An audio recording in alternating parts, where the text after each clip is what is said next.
be honest, bit of an experiment, this one. So this is a sort of online live tutorial session.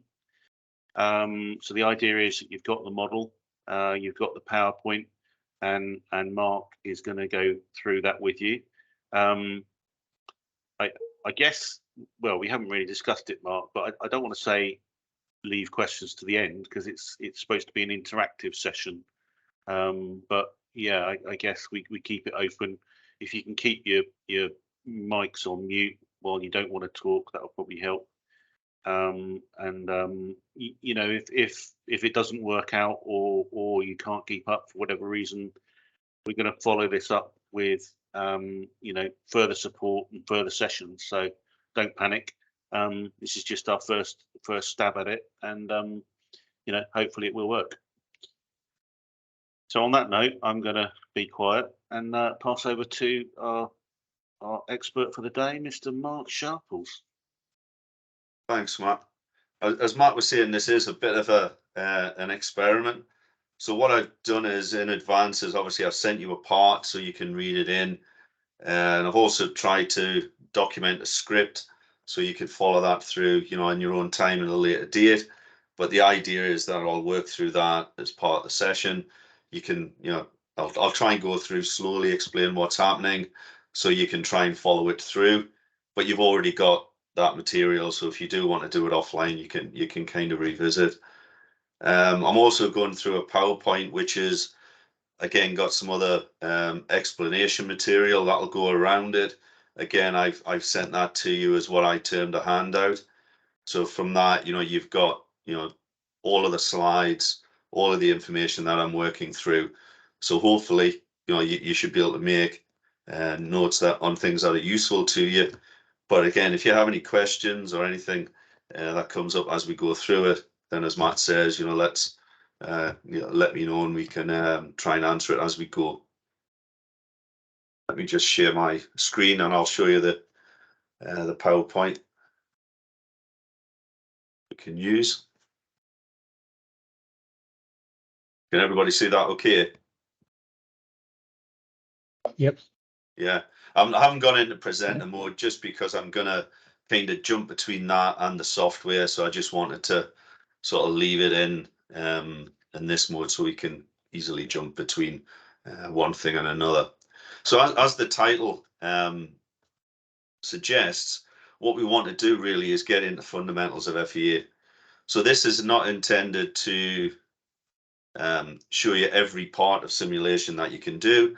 It's to give you the basics, let you understand what it's about, and how you can start and get into it.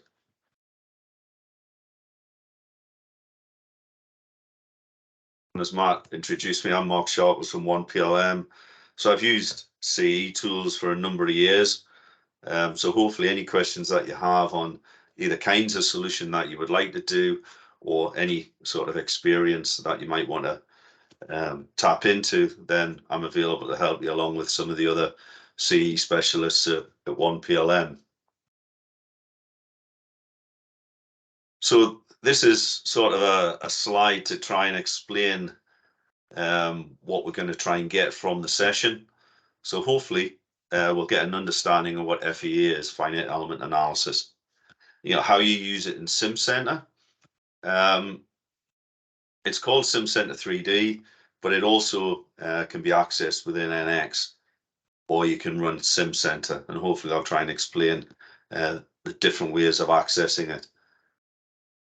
How we might understand or interpret the results, because obviously once you get the results, then you need to look at them and make a decision, understand if the results are accurate, if you need to do something to qualify that out. So again, I'll go through that process with you. And at the end of it, you're not going to be experts, but hopefully you'll have a little bit of confidence and to go into Simcenter and the simulation tools to maybe solve a problem that you have. The reason for doing FEA, you might want to explore different options, design options. So you might want to work out, you know, can I minimize the mass of something to achieve a particular goal? Can I make it easier to manufacture? Can I maybe use cheaper materials? These are the kind of things that you might want to kind of look at within the FEA environment before you physically commit to prototypes. So here you could start maybe optimize your design, try and reduce costs, reduce risk of failure, understand how something performs. And that's really what we're trying to do with FEA. And this is just again, a simple slide to explain, obviously, the earlier you do any simulation of your designs, then the impact on the bottom line is much reduced. But once you get to the point where you've produced something and it's failed in the field, then obviously the costs of repairing and litigation, etc., becomes quite, or can be, prohibitive. So what we're trying to do is do as much simulation as we can before we commit to a production prototype, and then maybe do some certification after we've got the part to then feed back into our analysis that we've done to understand, have we made the right assumptions, etc. So that's really what we're looking to do. The agenda for what we're going to go through, I've got a simple problem, and I've posed the problem so it allows us to see what each of the files do, maybe get an understanding for how we might simplify something down or why we might simplify something. And hopefully the problem will let us look at the FEE process, how you access Simcenter, what files are going to get created. Because if you're used to NX in a design world, then you might have a drawing, you might have a part, you might have an assembly. So in Simcenter, we also have different files that have different purposes, and we're going to go through those and start and understand what they are and how they're created, how they're related to each other. And to that end, we're going to look at geometry idealization and geometry preparation, how you mesh it and assign materials in the FEM file, how we apply boundary conditions in the Sim file, and then finally how we solve it in post-process, and then start and look at the results to see, have we got the right answer, or what level of confidence do we have in the solution that we've attained. And that's what we're going to look at in results validation. So that's the agenda we're going to go through. Any questions on that before we start and look at the problem description, or is everybody okay?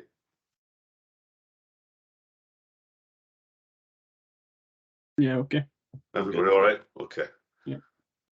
So what we've got here is the green bracket is what we want to simulate, and we want to understand, can it withstand the mass of the wheel, the hub, and the washer that are attaching it to the green bracket. So we just want to understand, will that bracket start and fail with that mass attached to it? And that was the geometry that I sent to you. So if we look at it in cross section, you can see the bracket's got some ribs. It's got two ribs on the bottom, one rib on the top, besides the ones at the side. And then here you can see like a blue hub that attaches it to the green bracket with some brown attachment to the actual wheel itself. So I've listed what the masses of those objects are, excluding the bracket. We might decide we want to use aluminium.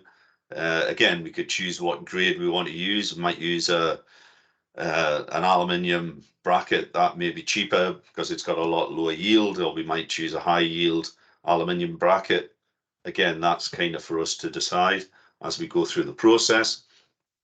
We've got gravity acting in the negative Z, which is down through the bracket, down through the middle of the wheel. And it's going to be held on 4 holes against the wall. So it's quite a simple situation. The danger is what a lot of people would do at this, they start and mesh everything. So they would mesh the wheel, the hub, the brown attachment, and then so literally you would mesh everything. And what we're going to do is try and break it down into a logical problem that we can solve. So we might abstract it down a little bit. And that's hopefully what you'll get from the session that we're going to go through. So here, anything that's got the orange around it, that is what you've got in your separate example. So in the example script that I gave you, all of these things that are in orange are in that script for you to follow through. I've just put it into one PowerPoint so you can see when I'm going in to start and do something with NX and following the example. So here, if I get my NX session, I'll drag it onto here. What we can then do is, as it says in the example, is to open up the geometry. So if I take my geometry that I sent you and drop it in,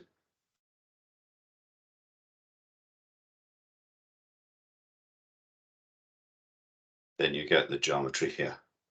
Notice I haven't done it as an assembly, I've done it as a single part, and in that single part it's got 4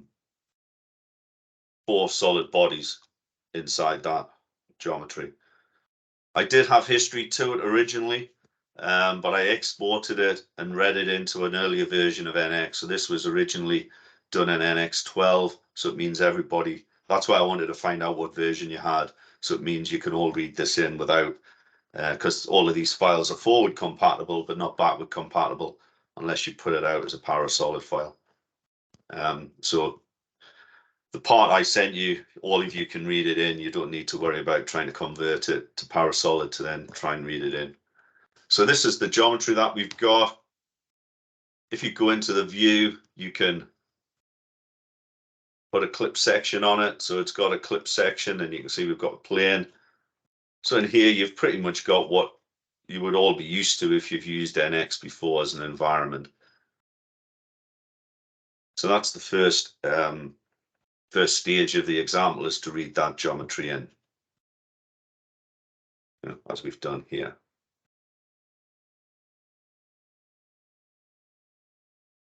So now, if we're going to work through the FEA process, what we need to understand is what kind of analysis are we going to undertake?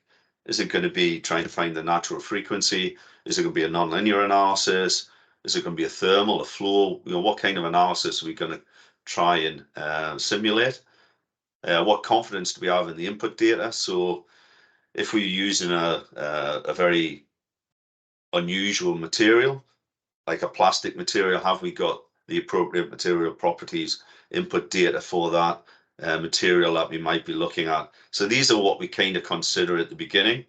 How accurate do we want the answer to be? Are we just looking at the deflection of the bracket, or are we interested in getting the correct stresses to then make a decision whether the bracket will fail under that loading? And how long do we have to get an answer?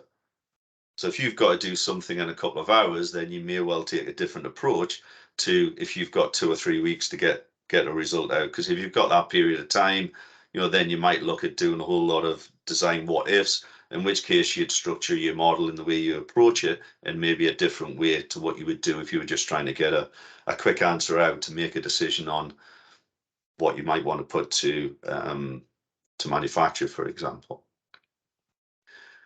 When you look at the model definition, you're looking to see, has the geometry been defined?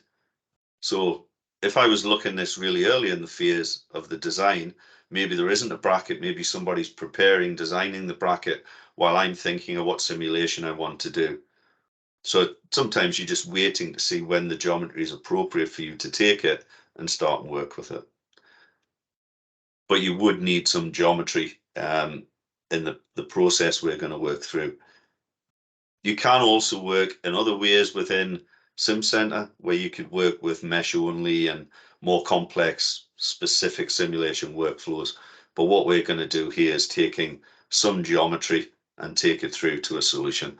So the key element of that is that we need some geometry. And as we've done with the importing, we've already got that geometry to hand. So this could be an existing part, or it could be an assembly. We can work with either or. It just depends on which way you build the geometry or how you organize it within your organizations. What we're going to then do is think about where we're going to put loads and constraints. And in some instances, we might want to simplify some other bits of the geometry as well to make that easier, which we're going to go through as part of the process. So this is it in a block diagram kind of description. So you're going to have some geometry, you're going to apply some materials, you're going to mesh it, You're going to apply boundary conditions, simulate it, post-process, and then maybe go back around the loop to modify the design, maybe put more mesh refinement in to look at a more accurate answer, and you're going to go back around through that loop. Within NX, everything is geometry associative, so that process is very closely linked. So once you put the mesh on once, if you modify the geometry, then you should be prompted to update everything if and when something changes. So it makes it very easy to go around this iteration loop.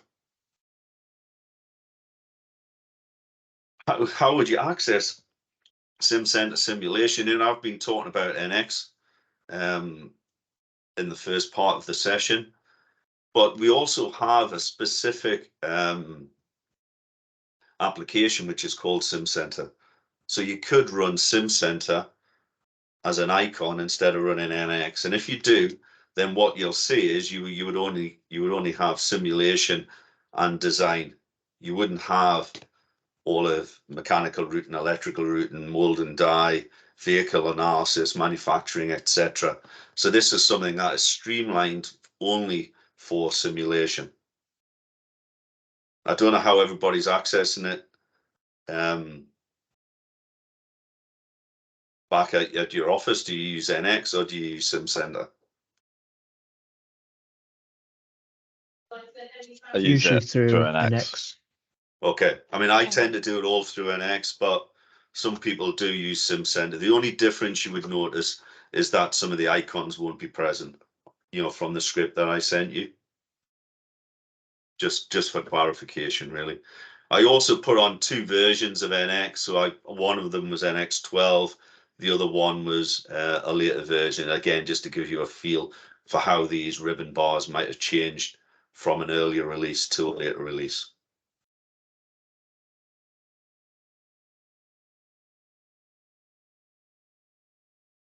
When you create a simulation, you would have 4 files that are part of that structure. So you would have a sim file where you do your boundary conditions, a FEM file where you do your meshing and applying materials, and you have an idealized part that allows you to modify the geometry without affecting the base design. And hopefully that'll become clear as we go through it.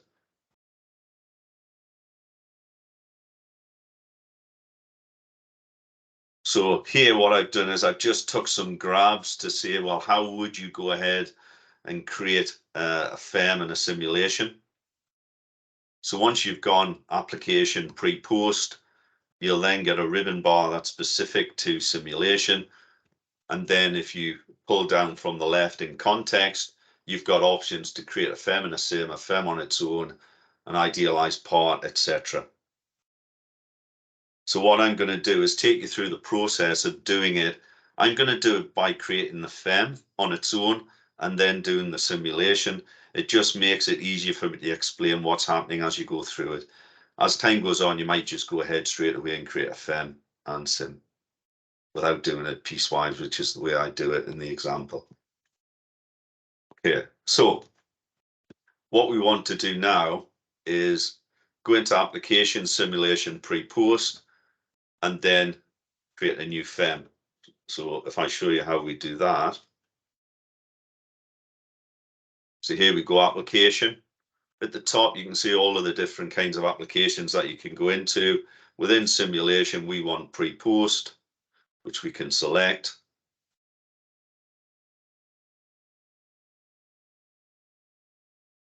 And now that you've picked that, you'll notice you get some new flyouts on the left-hand side.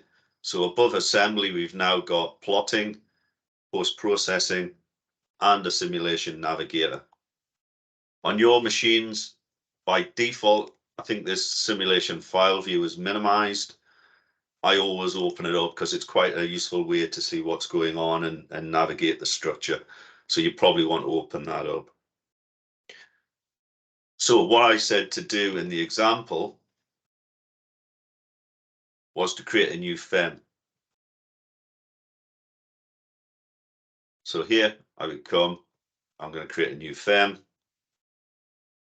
And what this does is it opens up a whole load of templates. These are the out-the-box templates that we have.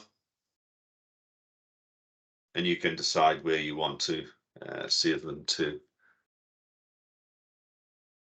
Just going to create a folder, but you can put them wherever you want.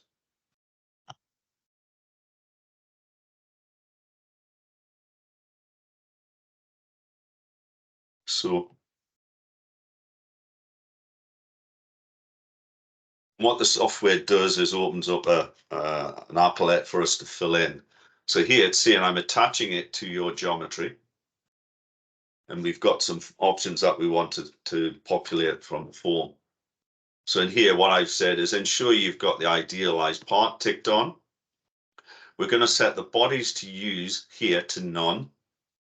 We're going to go in and put some geometry options on so you can see what that does.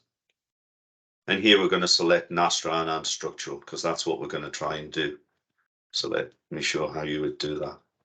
So here we've got idealized part created on because we do want to do some changes without affecting the arm geometry itself, which you'll see as you go through. Here, it's by default, it would take everything through. So it would take the wheel, the hub, and the attachment washer.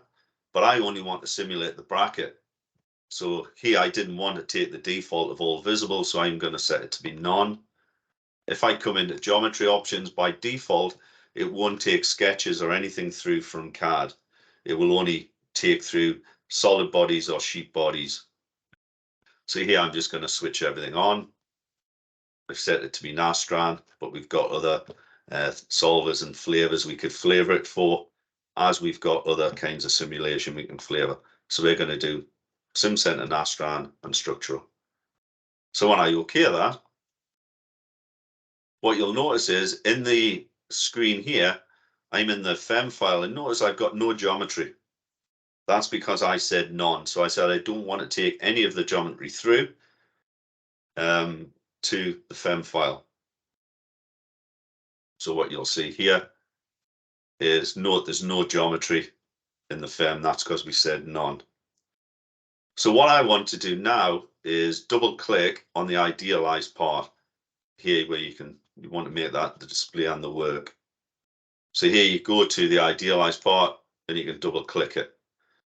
If you don't display this again, you'll get this pop-up. And what this pop-up's warning you is to say if you want to do any changes, you'll need to either promote or wavelink. Most people that are used to using an X will be quite familiar with wavelink. In this particular example, I use promote because promote does make some things easier until you get used to how you're working within the environment. So I'm going to use promote, but you could use wavelink if you wish. So here, I'll just OK that. And this is basically what we've done on that part of the form. So now what I want to do is get rid of or hide off the wheel, the hub, and the washer, so I can just see my bracket. So you could come up here and just say hide, or you could use Control B. I think in the example I highlighted as being Control B.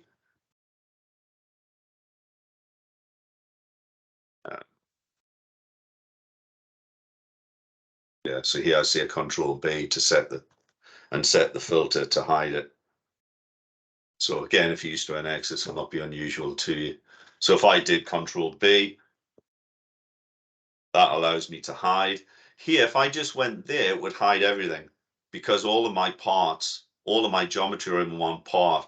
So what I'm going to do is use my filter here to see a solid body, which means I can then pick solid bodies within that part. I don't want to pick the part in its entirety. I only want to pick those three parts, those three solid bodies within the part. And then I do OK. So that allows me to hide off things that I'm not going to use at the moment. So I can see the bracket and I can start and work with the bracket.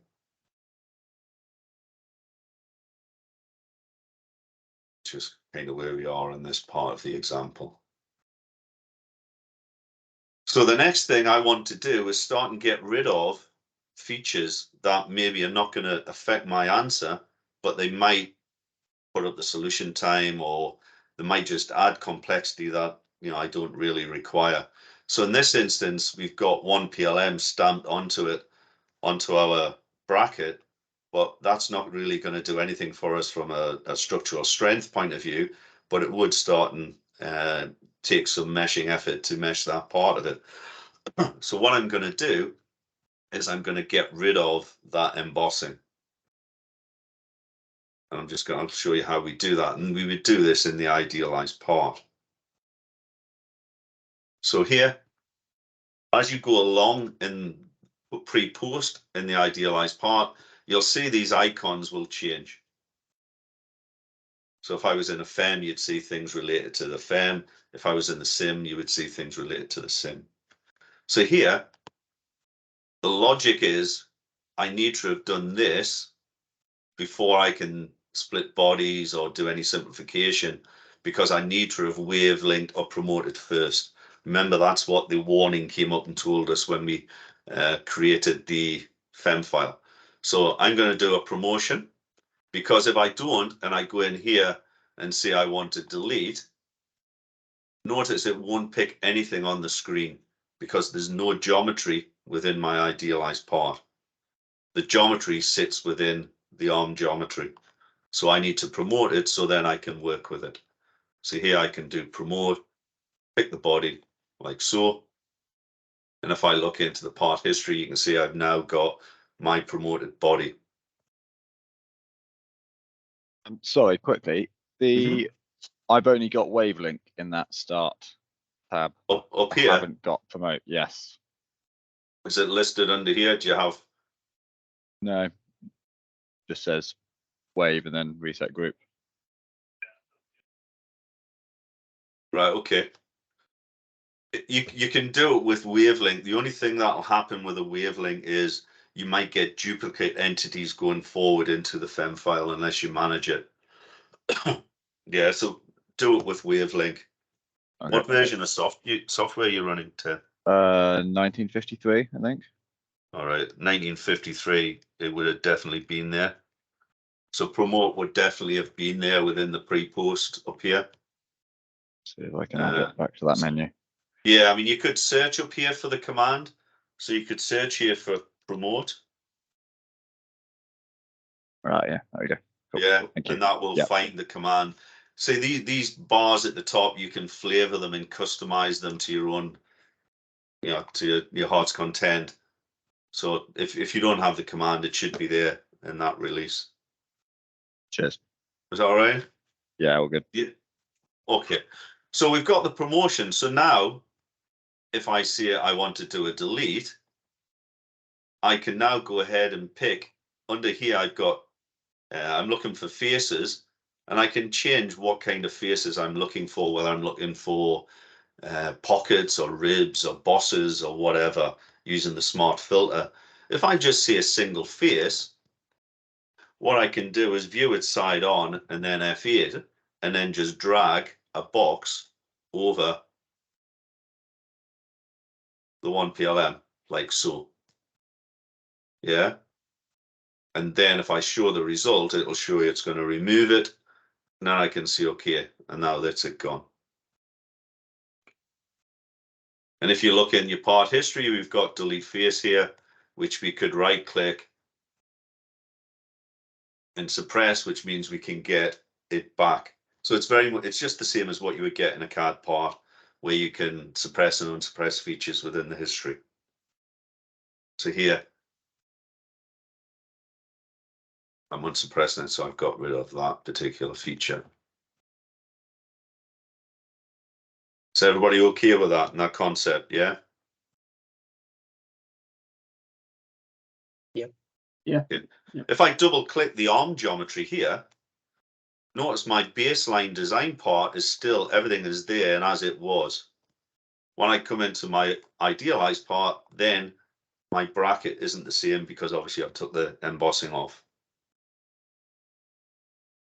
And the reason why we have the idealized part is that the main design part might have drawings linked to it, or it might have manufacturing data linked to it. And we don't want to change that because then that might change a toolpath or change a drawing. So we want to be able to do it independently in an idealized part that's linked to the CAD geometry. So if the CAD geometry changes, then we would get an update. And that's why we've got that intermediate idealized part there for us to do that. Okay. What I want to do at this point is looking at this bracket. I've got a symmetry plane through the middle. So you can see, I've got a rib on either side, and I've also got this rib through the middle. So what I could do a split body, pick my part, pick the plane that I've got here.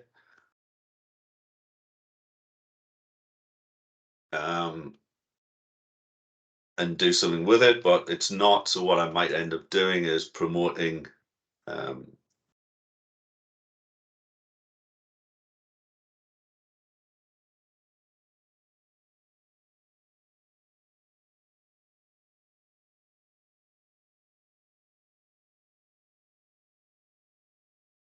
here it's because it's not in this part. So here, if I toggle, I can see entire assembly, which means it will now pick it, because that datum plane, isn't in this particular part. It's in my main assembly, i.e. in the higher level of the part. So that's why I might need to change this filter. So here, if I'm looking in only the work part only has the promotion in it. It doesn't have the datum planes. So what I need to do is obviously change this context, so then I can pick it in a higher level. So here, if I pick that plane, now we've split it. So again, I can do Control B and hide off a bit of it, because I'm utilizing symmetry. So here in the worked example that we've done, I've done deleting the embossing. I'm going to utilize symmetry using the split body. And here I've said set the selection scope to entire assembly, so you can pick the datum plane. So when you work through that yourselves, hopefully you should be able to get to the point that I've just got to there. I just wanted to explain why I couldn't pick it, why I might need to change the context to be entire assembly, or selection scope as it's termed here. All right, so what I want to do now is, because my wheel, the hub and the washer are attached through this hole here, I'm not going to have those present when I do the simulation. So what I want to do is to split the bracket to represent the footprint where that is getting the weight is going through, or the mass is going through into the bracket. So I'm going to start and do a divide face to allow us to do that. So here I'm going to maybe promote other bits of geometry so I can pick them. I'm going to start and bring this hub back, and I'm going to imprint where I want to apply my force to my bracket. And here I've said Control B, other things to hide things on and off. So let's have a go at that and see what we're doing now. Okay, so rather than doing a split body, this time we've got other commands under here. One of them is divide face. So here's our divide face. So when we come to divide the face, what face would you like to divide? Notice here it's saying face, but we've also got another sequence of picks here where it's going to take every face on the geometry and consider them as part of the divide face. Here we might change that intent to be single face, so we would just pick the face that we want to split. Now it's saying what object would you like to use. So here it's only picking within the work part, so we don't have that geometry available for us to pick it unless we come into here and say show. So then we could show all of this geometry, or we can show by selective like so. But again, I can't pick it because that geometry, remember, exists at a lower level. So I need to promote it if I want to start and pick off it. So let me do that again. So this time I'm going to show it. Yeah, I'm going to be selective, bring that in. I'm going to promote that. And now I'm going to do my divide face. So here, the face, I want it to be a single face. I want to split. What object you want to use, I can pick this, and then I can pick the curve from the edge of that object. And here it's going to do normal to the curve, and then okay. So then if I do Control B or hide, again, I can be selective, hide off the solid body. And now you can see I've got an imprint in there to represent where I want to apply my force when I look to simulate it later on. So that's the approach you would use to control where you want to, maybe you've got some washes you want to consider, maybe you've got a discrete patch you want to put a load into. So you would use the divide face to do that kind of scenario. And here, hopefully, my sequence in the script will allow you to work through that. So the next thing we want to do is, because we've prepared the geometry, so here we've got rid of the embossing, we've used symmetry, we've created somewhere where we might want to put our discrete load to represent the wheel and all the other bits that go on top of it. You might decide to get rid of the fillets. You might want to take them out and then start and work with them later on without the fillets in place. This is really where you would do that in the idealized part. So the next thing we want to do is go into the FEM. So here we double click into the FEM. And notice the FEM still doesn't have any geometry because the FEM, when we created it, said none. So what we need to do now is to tell it that we want to add in the geometry. So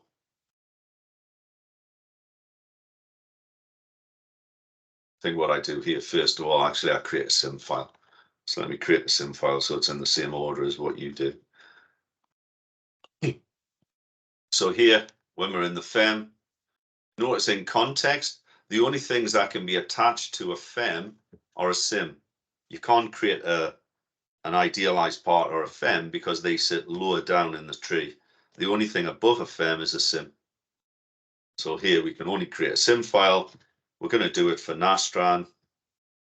Again, we could do it for other things depending on what solver. We're going to attach it to our FEM that we created. And then here we can now name our solution. So this isn't naming the file. This is naming a solution within that file that we've created. And here we can choose whether it's structural and a whole load of different solvers that we might want to pick. We're just going to use linear static, which is the default. We're going to create a solution. And then here, it asks us if we want to do some other things, which we'll go back into at a later date. If we just OK that. What you can see now is you've got a baseline in here in your simulation navigator, which is where you put your loads and your constraints. And here now we've got a sim file that is above our FEM file. So this is the file structure that we're working through. So in here, you can see I went down, created a new sim, called it baseline, chose linear statics, used the Nastran template.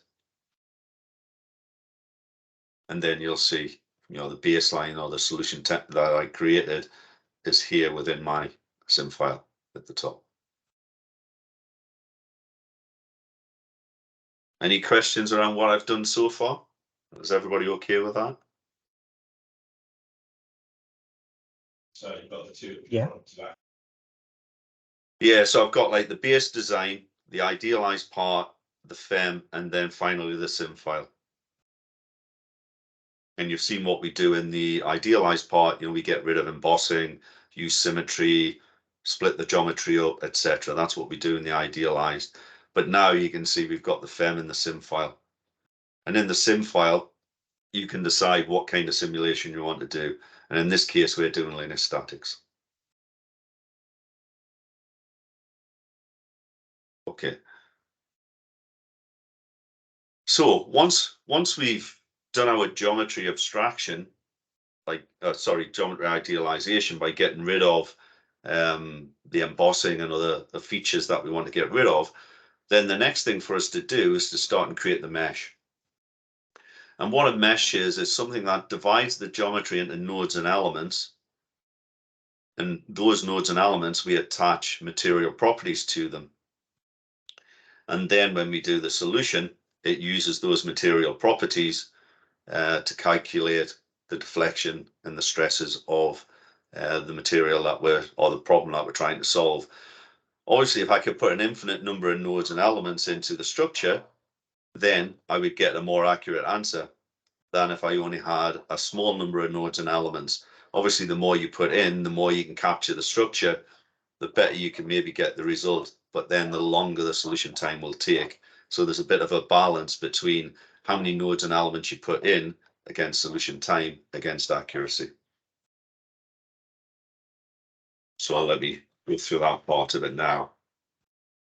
So here I'm going to go into my FEM, and I'm going to edit the FEM to add in the geometry that I've prepared. So here, if I double click into the FEM, I make that the displayed in the work part. Notice I don't have any geometry in here because remember I was set to none.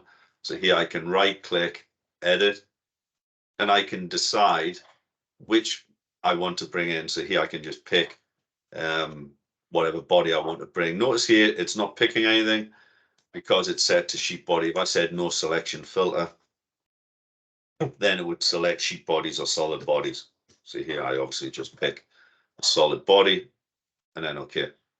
So now in my FEM file, I've now got the geometry. It's now termed what we call polygon geometry. So it's not precise CAD data anymore. It's now a polygon that we can work on and use that to produce maybe a more efficient mesh than what we would do on the base precise geometry. So it means we can start and abstract, tidy up the mesh, etc. Get a better quality mesh. So that's what we use the polygons for. Like so. So here you can see we've got that through. So now the next phase, now we've got something that we can apply material to. So here, this is me changing to bring in the geometry. The next thing I want to do is assign a material. If you assign the material to the CAD part, then that would automatically transfer through into my idealized part. But if I want to override it, then I can override it in the idealized part. So I'll show you how I assigned a material. So in here, I can assign a material, select the body, and then I can choose it from the different libraries that we have. So here we've got a site library, user library. Here I'm just looking at the default material library that everybody would get. So here we're going to choose aluminium 6061, and then OK. So it means now that has got a material assigned to it, to that body.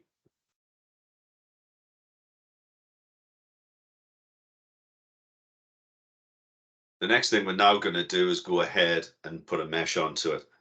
So we're going to create a tetrahedral mesh, which is a 3D mesh. And we're going to use TET 10. TET 10 is important if you're doing a structural analysis. You don't want to use a lower order element, a linear element. You want to use a parabolic. So TET 10 is what we want to use. I'm going to apply some cleanup to the geometry.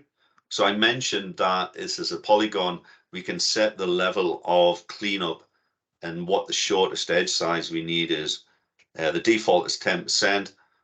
So I'm going to change that to 2% so you can get a feel for where that setting is and why you might want to apply it. And we're going to choose what size we want to mesh with. If we hit the lightning flash on the side of the element size, it will give it what it thinks is an estimate for the mesh size that it needs to apply based on the size of the geometry. So let us do that. And notice that, like I've done with all the others, you start at the left and work across. So you can't really start and apply a tetrahedral mesh until you've started to assign materials or you've done some collectors that go with it. So tetrahedral mesh, So notice I said you don't want to do it with TET 4, you want to use TET 10. So here you would set it to TET 10. The default, I think, is TET 10. So here, if I say reset, if I reset the form, that then resets it out the box. What NX will do and Simcenter will do is, as you use the software, remember your previous set of settings. So whatever you used the last time you used that form, it'll remember them. In some instances, that's useful because it means if you do the same thing over and over again, then it means you've got the same settings available to you. In this instance, I just want to start from scratch, so I've just reset the form. So notice here the asterisk means you need to complete this. I can't complete the form until I select something. So I'm going to select a body. So now it would let me complete the form at this point. But what if I hit the lightning flash, it'll think 9mm is a reasonable size. So I'm going to just round it to a round number. And under cleanup, I mentioned the default was 10. I'm just going to set that to be 2. So it means the shortest element size is going to be 0.18 of a mil. Okay. And I'm just going to automatically create the collector in this instance because I've assigned a material to it. So when I OK that,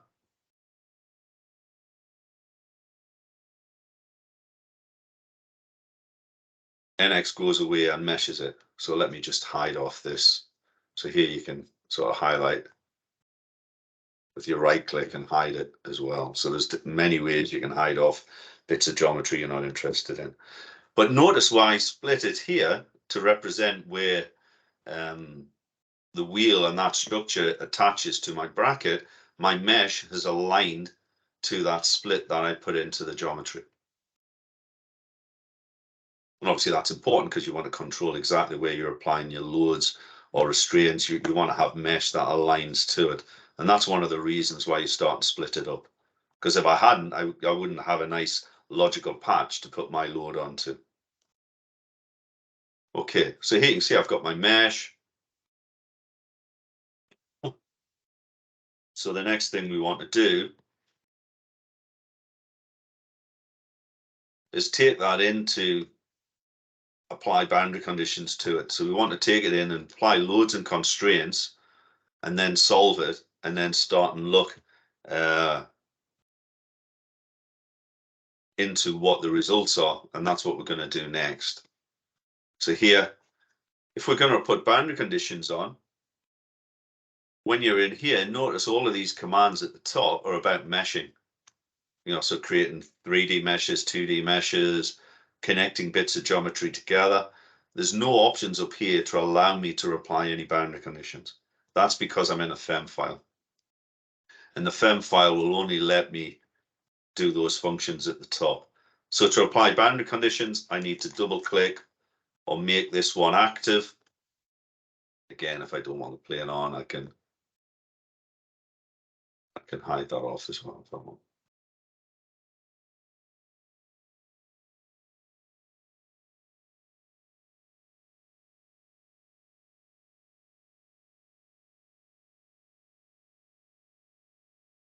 Like so. Okay. I don't need to see the mesh necessarily. So here I could just switch the mesh off. So underneath here, I'm not actually deleting it. All I'm doing is taking it off the display. Because the mesh all resides in the FEM file, and all I'm doing here is seeing what I want displayed as I'm working. So here I can kind of toggle it on and off. But I'm not deleting it, I'm just taking it off the display. Okay, so now let's start and put the boundary conditions on.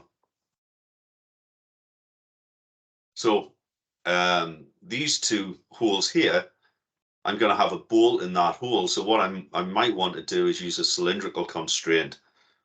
And I'll show you how we pick up on a cylindrical. So here, these are all the constraints that we can use. If I do a cylindrical, it then creates specific constraints for certain kinds of geometry. So in this case, it's saying if you give me a cylindrical face, I will then automatically create these constraints for you. So here, if I pick those two, it's going to limit radial growth, so it'll stop the cylinder from growing out radially. It's going to stop actual rotation, so it's going to stop it spinning around the bolt. But here I might decide I want that to be free. And actual growth, it's going to stop it moving along the axis of the cylinder. So if I did OK for that, now you can see here that radially it can't move, and actually it can't move, but I've allowed it to spin in the hole. But obviously, because I've got one down at the bottom, it's not actually going to spin the bracket. I can also maybe apply symmetry here, because remember, I've got material that I haven't modeled. So I can put a select symmetry constraint onto here and to here, like so. And that's telling me that it can't move across in the Y direction, and it can't rotate about X and Z. So it's applied a symmetry constraint to my geometry.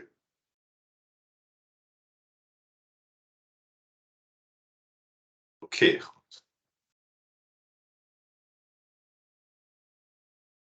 So here I then went in and applied my symmetry constraint like we've just done. Now we want to do is apply a force to this location here. So this was the total mass of everything that attaches in through that point. I've only got half the bracket, so I need to half it. And now I'm just going to multiply it by gravity, because gravity is acting in this direction. So I want to apply 34.77 newtons to this segment that I split in the idealized part. So in here, now I can do a load, which is a force in there, 34.77. And then here I can define it in negative Z, like so. So now I'm pushing that down with something that represents the structure that sits above it. And my assumption here is that I haven't got a big moment, because, you know, ultimately the center of gravity of that structure is not that far above that surface of the bracket. That's one of my assumptions here. If it was really offset and I've got a moment that would be applied, then I might represent that in a different way. But this is the way that we're doing it at the moment, because the center of gravity is not that far above that plane. So here we've got our force applied.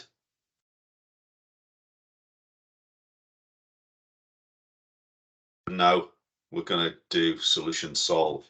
So now we're in a position where we can solve it. So what you could do is here, you could do right click, solve, or you can come across over here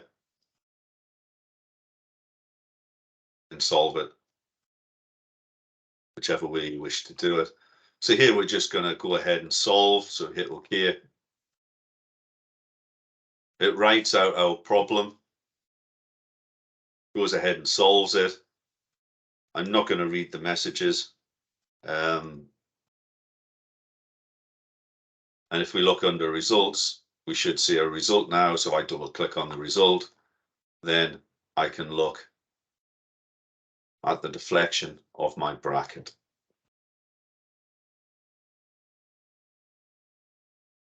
Okay, so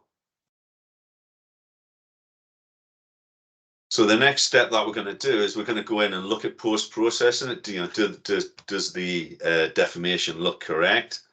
Do we think the results are valid? We might want to do some optimization or redesign.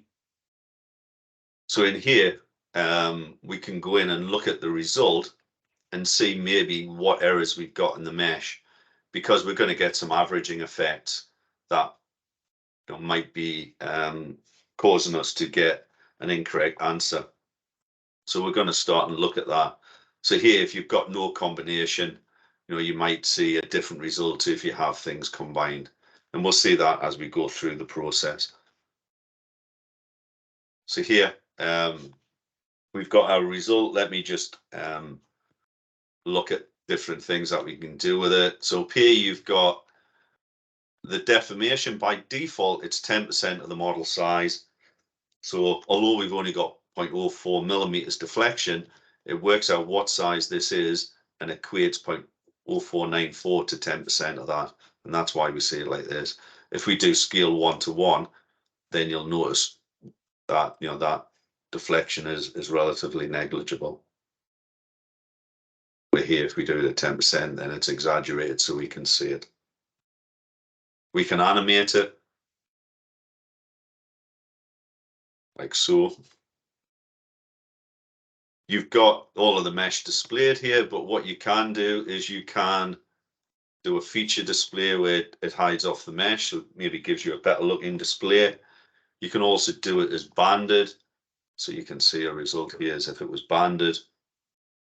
You might decide you want to look at the elemental values. So here, if we look at the elemental von Mises stress, then here you can see we've got some red areas, which is our high stress, next to some lower areas. So here we haven't got a nice graduation between our higher stress and our lower stressed areas.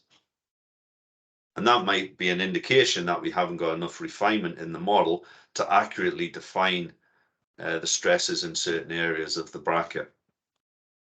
If we were to look at an element nodal, then in here, you can see we get a different answer. So rather than 4, we're seeing 10.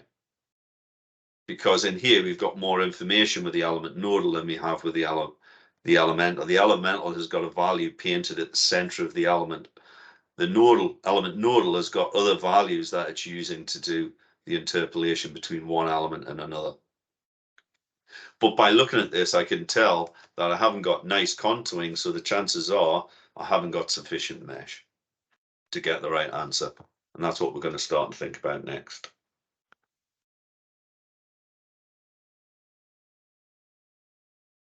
So after we've looked at the result, we might decide that we now want to look at how accurate our result might be. So what I'm going to do here is use a technique to do that. So what I'm going to do here is I'm going to clone that, because if I didn't, it would overwrite that result. So I'm just going to use a clone, and here we can click into it, you know, and name it whatever we want.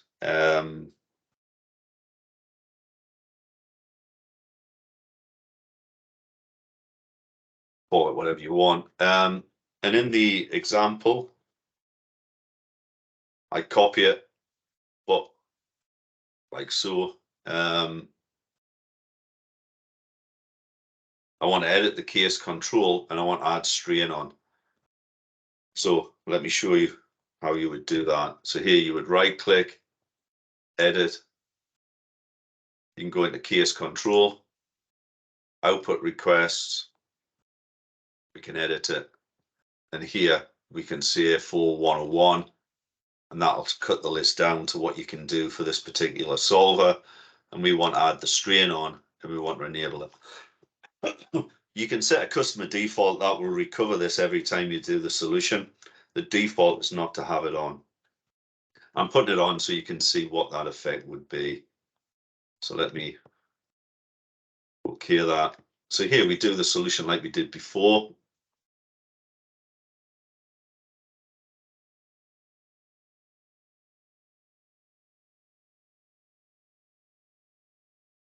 And here, if we look at the analysis job monitor that comes up, we've got an option to do check analysis quality. That was there previously, but if I'd hit it before, it wouldn't have recovered anything because we didn't have strain as an output. Now, if I run check analysis quality, it comes back and says, you know, your error is about 9.58%. Maybe your strain error, your stress error is about 13. And really, ideally, you want to be less than 5. So it's saying you need further refinement. So if I run that check after I do a solution, it'll tell me if I've got enough accuracy for the problem that I've posed. And in this case, it's saying that you don't. So what we could simply do is go back and choose a smaller size than 9mm. We can go ahead and let it then mesh with a smaller size. What I'm going to do is a different approach. I'm going to show you how you might use an adaptation approach to assess the error and look at the result. So what I'm going to do now is just, again, go back to the script to hopefully give you an idea of context. So here we've switched on the stream. We've checked analysis quality, and here it's saying, you know, you're so much in error, slightly different to the one that I've ran, but this is the error. So what we want to do now is an adaptation solve. So if we right click on the sim, we create a new solution and process called adaptivity. And then in here, we can set what accuracy we want to go to. So let me show you how you do that. So here you can go to here. Instead of doing a new solution, you can see a new process, and we want to do adaptivity. So here we can see I want to adapt it. I want to use my accuracy solution. I want the relative percentage to be, say, 4%. Here I can detect singularities because I'm going to get singularities at the locations where I'm restraining the part or constraining the part. Here I'll just leave it off at the moment. And here we can see keep output files after each iteration. So we can see how the mesh is evolving as we go through. So if I just OK that then creates it. We can have zones and other things we can do to it. But in this case, we're just going to go ahead and solve. We'll use the results we've already got because, you know, they're going to be a good starting point. And then we let it go away and do the solution. So at this point, we're not interacting with the user interface. We just let it do what it does.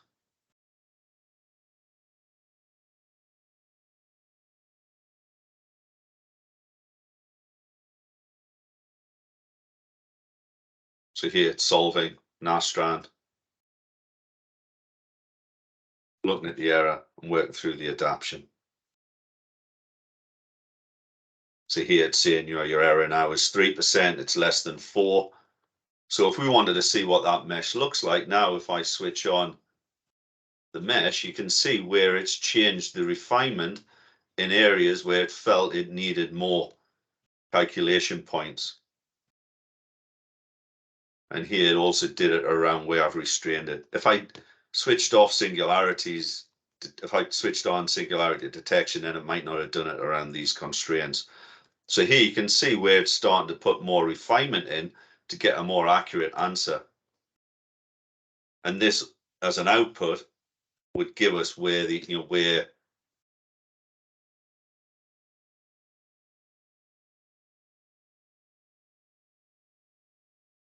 so now it's saying you get 0.0507 instead of what we had before.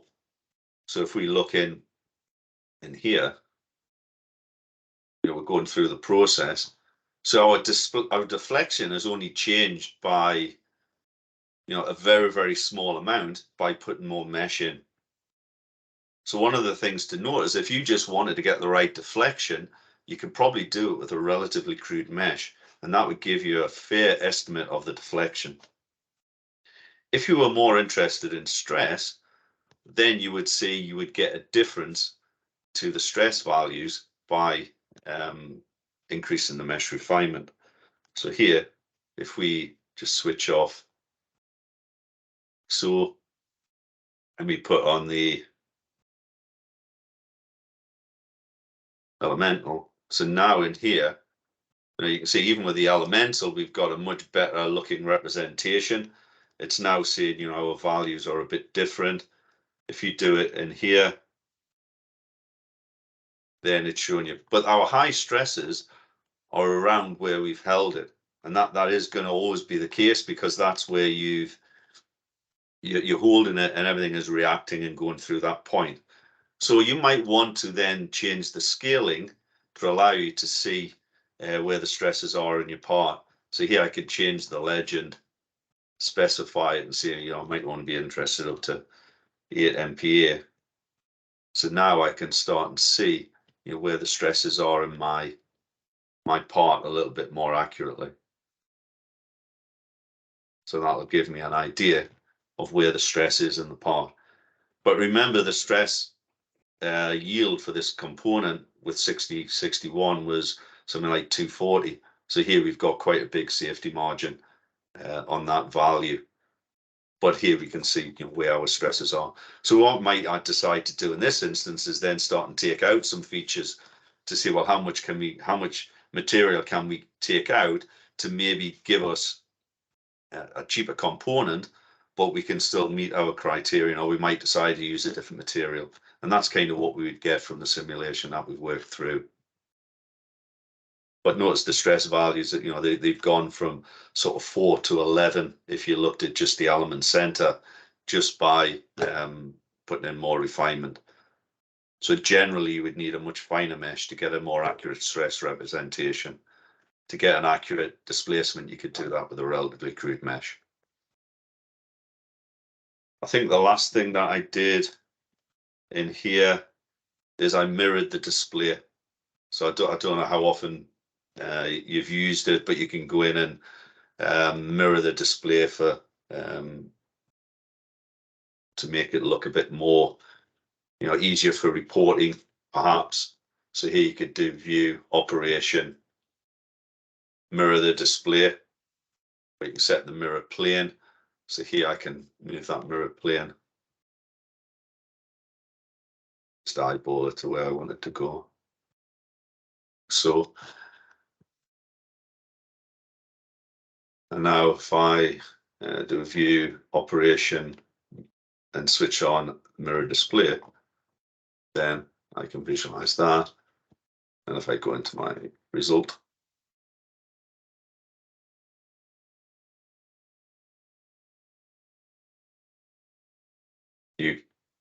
you can get that result in here, like so. And you can animate. So you can visualize it, you know, as if you had the full model visible to you, if you wish, rather than just having half. As I mentioned, you can change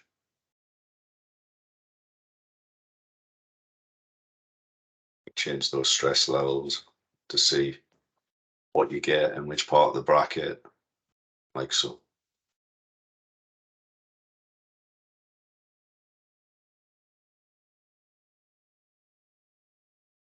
Any questions around the process that I went through? Is everybody reasonably happy with that?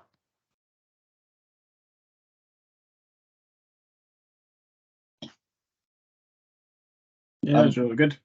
Yeah, that was good. One question I have is, if you realize there is an area of weakness and want to sort of tweak your part, so essentially, yeah, edit your starting part, is there a way you can then import that back in without having to reset your whole FEM file and sim file?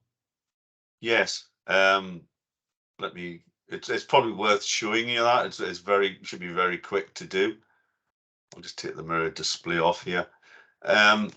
So if I come back to my idealized part here, if I decide that maybe I want to make the bracket a bit thicker, so what I can do in here is, you know, I could maybe offset a face. Okay, so you do it in the idealized part rather than doing it in your base You part. could do it in the CAD part if you wish. You know, you could do it in either. You know, so here I could do something like that. You know, make it thicker, and obviously because of where I've put it, obviously my rib has changed.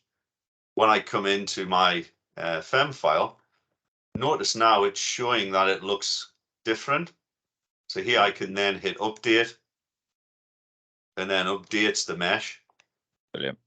And then obviously I can go into here and run that solution with that new, because my boundary conditions are still attached to the underlying geometry.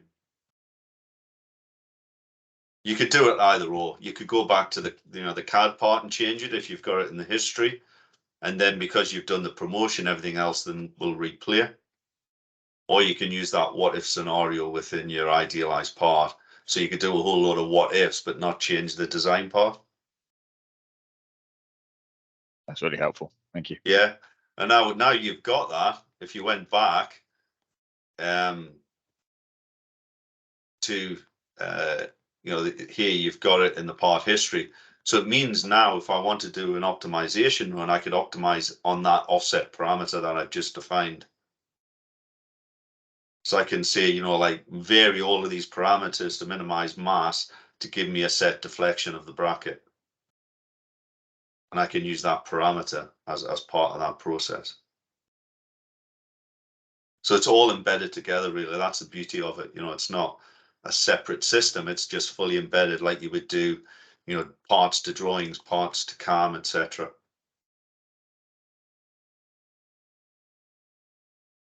Is there any other questions or? I mean, hopefully you can follow the script through. I maybe didn't put every last pick into it, but it has got the general process that you would need to follow. That's brilliant, Mark. Thanks. Yeah.